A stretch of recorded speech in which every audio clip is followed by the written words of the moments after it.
તારીખ 19મી ઓક્ટોબરની આ ઘટના છે। ભાવનગરનું વર્તેજ પોલીસ સ્ટેશન છે, ત્યાંથી એક પારુલ નામની યુવતીની લાશ મળે છે અને પછી ખુલાસો થાય છે આ યુવતીની હત્યા કરવામાં આવી છે। આ હત્યાનો ભેદ ઉકેલવાનું કામ કોઈ પોલીસ અધિકારીએ નહીં, પણ ભાવનગર પોલીસમાં ફરજ બજાવતી જર્મન શેફર્ડ ડોગ, જેનું નામ બીના છે, બીનાએ કરી બતાડ્યું અને બીનાએ માત્ર 8 જ મિનિટમાં હત્યારાને શોધી કાઢ્યા। તેની આ સ્ટોરી છે અને અત્યારે તમે જોઈ રહ્યા છો ક્રાઇમ સ્ટોરી બાય પ્રશાંત દયાળ। વૈષ્ણવજન તો તેને કહીએ જે પીડ પરાઈ જાનાને રે।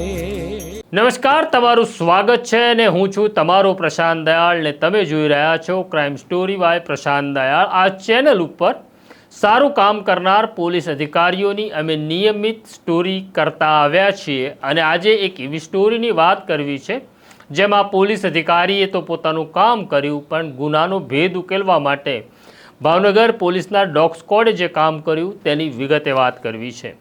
વાત એવી છે કે ભાવનગરના વર્તેજ પોલીસ સ્ટેશન વિસ્તારમાં રહેતા હિંમતસિંહ સરવૈયાની દીકરી 18મી તારીખે ગુમ થઈ એવો સંદેશો પોલીસને મળે છે। પોલીસ તેની તપાસ કરી રહી હતી ત્યારે 19મી ઓક્ટોબરના રોજ આ પારુલ નામની દીકરીની લાશ મળે છે, જે 22 વર્ષીય છે।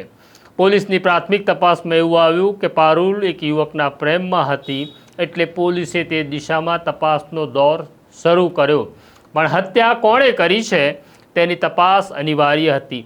પ્રારંભિક તબક્કે પોલીસ આને અકસ્માત માની રહી હતી, પરંતુ ફોરેન્સિક પોસ્ટમોર્ટમમાં સ્પષ્ટ થયું કે પારુલની હત્યા થઈ છે, અકસ્માત નથી, કારણ કે તેના શરીર ઉપર તીક્ષ્ણ હથિયારથી ઘા કરવામાં આવ્યા છે।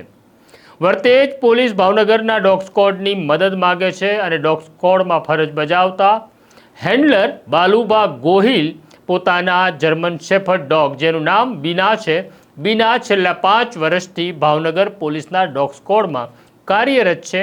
આ ડોગને સ્ટેકર ડોગ તરીકે ઓળખવામાં આવે છે, એટલે કે ક્રાઇમ ડોગ કહેવામાં આવે છે, જે ગુનાનો ભેદ ઉકેલવાનું કામ કરે છે। સંદેશો મળતા ડોગ સ્ક્વોડના હેન્ડલર બાલુબા ગોહિલ પોતાની સાથે રહેલી બીનાને લઈને પોલીસ વાહનમાં ઘટના સ્થળે પહોંચે છે। બીનાને વાહનમાંથી ઉતારવામાં આવે છે અને જે સ્થળેથી મૃતદેહ મળ્યો તે સ્થળે બીનાને લઈ જવામાં આવે છે। આ ડોગ સ્ક્વોડમાં સૌથી અગત્યની કોઈની ભૂમિકા છે તો હેન્ડલરની છે, કારણ કે હેન્ડલર આ ડોગને તાલીમ આપે છે અને આ ડોગ માત્ર હેન્ડલરનો જ આદેશ માને છે। ઘટના સ્થળે બીનાને લઈ જવામાં આવે છે અને બીનાને પોલીસની ભાષામાં કહીએ તો ઘટના સ્થળની સ્મેલ આપવામાં આવે છે। ઘટના સ્થળેથી સ્મેલ આપ્યા પછી હેન્ડલર પોતાના ડોગને આદેશ કરે છે અને પછી ડોગ જે દિશામાં આગળ વધે છે એ જોઈને પોલીસ અધિકારીઓ ચોંકી જાય છે, કારણ કે પારુલની હત્યા થઈ હતી એ તો સ્પષ્ટ હતું, પણ કોણે હત્યા કરી એ ખબર નહોતી। પણ બીના હવે હત્યારાના ઘર તરફ જઈ રહી હતી।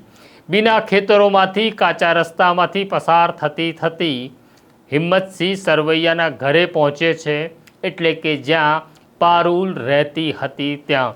પોલીસ અધિકારીઓને આશંકા જાય છે કે પોતાની દીકરી ગુમ થઈ હોવાની જે લોકો વાત કરી રહ્યા હતા એનો અર્થ એવો છે કે ઘરમાં જ કોઈ હત્યારો છે જેણે પારુલની હત્યા કરી.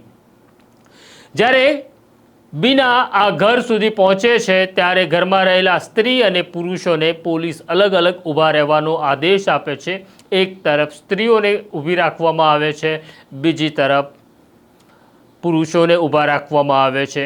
અને બીનાને ફરી ડોગ હેન્ડલર બાલુબા ગોહિલ આદેશ આપે છે અને પછી ડોગ એક એક વ્યક્તિની સ્મેલ લે છે અને તે અટકે છે પારુલની માતા પાસે અને પછી તે ભસવા લાગે છે. ડોગનો ઇશારો એવો હતો કે આ સ્ત્રીએ હત્યા કરી છે. આવી રીતના જ ડોગ પુરુષો પાસે જાય છે અને તેમાંથી તે પ્રકાશ પાસે જઈને ઊભો રહે છે, જે પારુલનો ભય હતો તેની સામે જોઈને ભસવા લાગે છે. આમ ડોગે સ્પષ્ટ કર્યું કે હત્યા આ ઘરમાં જ થઈ અને હત્યા પછી લાશ જ્યાં ફેંકવામાં આવી એ સ્થળને પણ ડોગે ઓળખી કાઢ્યું. આમ ડોગ 8 જ મિનિટના ગાળામાં ઘટના સ્થળેથી લઈને જ્યાં લાશ ફેંકવામાં આવી ત્યાં પહોંચે છે, જ્યાં લાશ ફેંકવામાં આવી ત્યાંથી તે ઘર સુધી આવે છે અને 2 આરોપીઓની ઓળખ પરેડ ડોગે કરી છે. માણસ ભૂલ કરી શકે પણ ડોગ ક્યારે ભૂલ કરતો નથી એવું ડોગ સ્ક્વોડમાં કામ કરનાર અધિકારીઓ માને છે. આ એવી ઘટના છે જેમાં પોલીસ અધિકારીઓની ભૂમિકા તો બહુ મહત્ત્વની છે, પણ આરોપી સુધી પહોંચવામાં જર્મન શેફર્ડ ડોગ બીનાએ જે કામ કર્યું છે તેને પણ એક સલામ છે. તો કોમેન્ટ બોક્સમાં તમારી કોમેન્ટ જરૂરથી લખજો અને બીનાને પણ કહેજો કે અમે તને સલામ કરીએ છીએ. આ પ્રકારની સ્ટોરી જોવા માટે તમારે ક્રાઇમ સ્ટોરી બાય પ્રશાંત દયાળ જોવી જ પડશે, એટલે બેલ આઇકોન દબાવી દો. અત્યારે મને મારા સાથી સોનુ સિંહને રજા આપો એ પહેલાં આ સ્ટોરીને લાઈક અને શેર પણ કરી દો. નમસ્કાર. વૈષ્ણવજન તો તેને કહીએ જે પીડ પરા